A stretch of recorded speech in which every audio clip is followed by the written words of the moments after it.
Szia! Peti vagyok. Ez itt a Peti Percek. 5 perc kávé mellé, suliba, kondiba vagy munkába menet.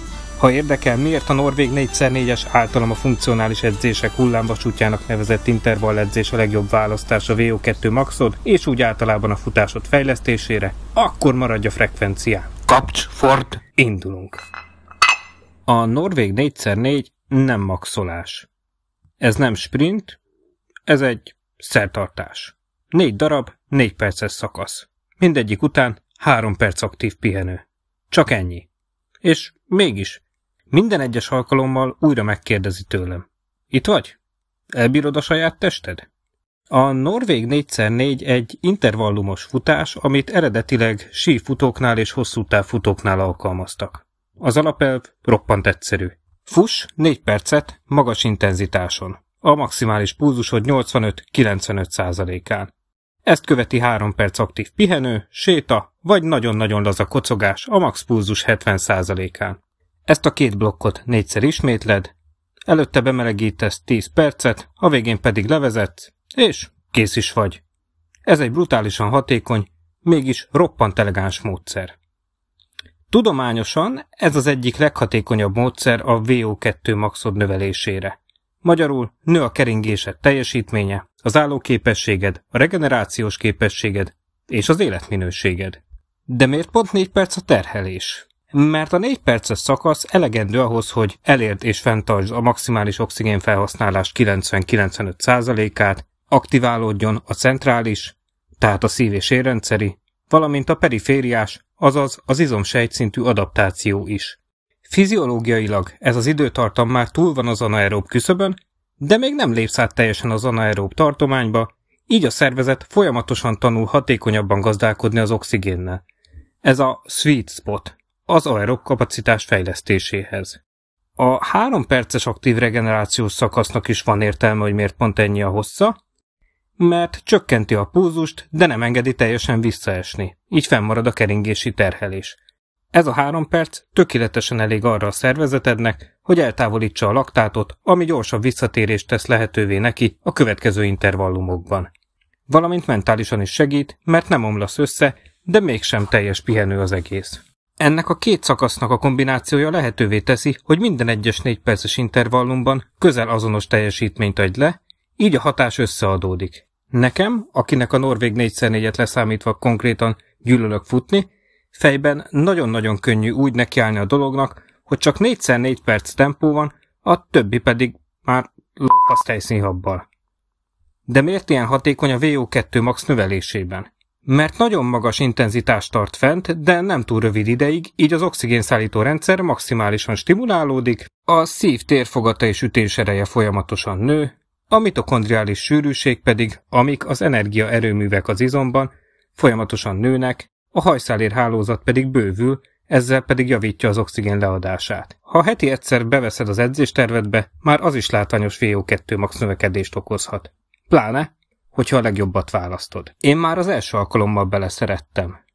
Tudod, amikor valami nem nyűg, hanem tisztán működik. A legszebb benne, nekem legalábbis, hogy nem tempóhoz, hanem pulzushoz kötött. Vagyis, ha napod van, akkor sem kell semmit felrugnod. Maradsz a tartomány alján. És az is edzés. Mert nem a sebesség a cél, hanem a szervezet válasza. Szard le a tempót, ne is nézd. Vedd le a kijelzőről. Csak a pulzusra figyelj. Így üzen a tested. És nála ki ismerhetne jobban? Szó szerint szívből jön a válasz. Temérdek pumpálással. Azóta is ezt követem. Nincs másik edzés, ami ilyen rövid idő alatt ennyire hatékony lenne. 40 perc, és úgy végzel, mintha lement volna egy erősítő állóképesség kombó. Fejben és testben is. Én fejben mindig így gondolok rá. Ez nem 4 intervall, ez 4 hegy.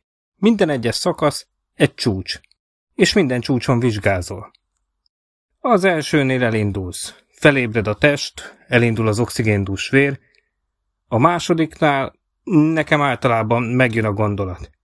Minek indultam el? Miért nem hagytam ezt ma ki? Hát az életemért küzdök. A harmadiknál kezdek jobban lenni, és igazán meghúzni, egyre fentebb menve a tartományban, A negyediknél a legtöbbször már szomorkodom, hogy már is vége, hiszen még ki se adtam magamból mindent. Ez a rendszer nem a fájdalomra megy. Itt a cél a kontrollált feszülés. Nem az számít, mit érzel, hanem hogy válaszolsz rá. A norvég 4x4 nem kifejezetten edzés, legalábbis számomra. Ez egy fegyelmezett rituálé. Nem villogás, nem PR, nem rekord. Ez a belső jelenlét tesztje. A legtöbb ember a határait akkor vizsgálja, amikor már összeroskad. Ennél inkább úgy lehetsz, hogy minden 4 perces szakaszban újra kalibrálod magad. Nem is feltétlen kell hozzá zene, ami elvisz. Nem kell edző, aki ordít vagy lelkesít. Csak te vagy, a pulzusod és a kis ördög a válladon. Mozogj, lélegezz, végezd el. Ez a fajta fájdalom nem vad. Ez intelligens. Irányított, pontos. És ettől gyönyörű. Te mikor futottál utoljára úgy, hogy nem a tempót nézted, hanem a pulzusod? Mikor volt utoljára olyan edzésed, ami nem akart látványos lenni, csak hatni? A norvég 4x4, habár old school, de nem divat. Ez funkcionális önismeret. Az életre edz. Nem kell hozzá pálya, drága cipő vagy különféle bérletek, csak egy pulzusmérő, amin előre belövöd a tartományt, hogy jelezzen, amikor alá vagy fölémész, vagy ha következik a 4 vagy 3 perces etap vége. Ennyi kell. És az elhatározás, hogy végignyomod. Próbáld ki. Adj nevet a 4 hegyednek. És ha elfáradsz, ne sajnáld magad. Ezek a kis heti 30-50 perces futások segítenek ahhoz, hogy a futóversenyek előtt ráérjek 3 hetet rászánni a felkészülésre. Mert ez nem futás. Ez szertartás. Ha ez sem fér bele a hetedbe, akkor vagy eszméletlen rossz a logisztikád, vagy sokkal erősebbek a kifogásaid, mint te. Ha tetszett az epizód, írd meg, mi volt a te legkeményebb 4 perced. És ha most készülsz az elsőre, csak annyit mondok, tartsd a zónát, szard le a tempót. A tested tudja, mikor van ott. Bízd rá! Ez volt a Peti Percek. Ha érdekel a pénteki meglepőadás, akkor gyere majd vissza. Addig is legyetek munkára, harcra készek. Bár ezt lehet, hogy lecserélem. A doktor miniszterelnök úr új klubja miatt nekem is kezd politikai üzenetnek tűnni. Na mindegy, akkor egyelőre csak legyetek.